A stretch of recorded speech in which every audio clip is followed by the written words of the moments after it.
Sumqayıt şəhər İcra Hakimiyyəti və Sumqayıt şəhər Polis İdarəsinin birgə təşkilatçılığı ilə piyadalar arasında yol hərəkəti qaydaları barədə məlumatlılığı artırmaq məqsədi ilə həyata keçirilən profilaktik tədbirlər davam etdirilir.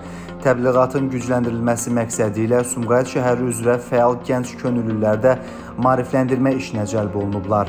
Qeyd edək ki, ilkin mərhələdə tədbirlər maarifləndirici xarakter daşıyacaq və piyadalara yol hərəkəti qaydaları izah ediləcək. Növbəti mərhələdə isə qayda pozuntularına yol verən şəxslər barəsində inzibati tədbirlərin görülməsi nəzərdə tutulur. Yolu yanlış keçmisiniz, zəhmət olmasa buna diqqət edin. Xahiş edirik piyada keçidlərindən düzgün istifadə edəsiniz.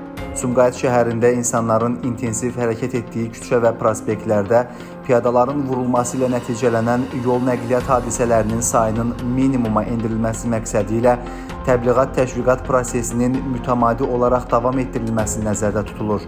Bir daha vətəndaşlara müraciət edərək onlardan yolu piyadalar üçün nəzərdə tutulmuş yerlərdən keçməyi, yolu keçərkən diqqəti yayındıran hərəkətlərdən, o cümlədən mobil telefon və qulaqlıqdan istifadə etməkdən çəkinməyi, ictimai nəqliyyata minib düşərkən, eləcə də digər hallarda qəflətən avtomobil yoluna çıxmamağı xahiş edirik.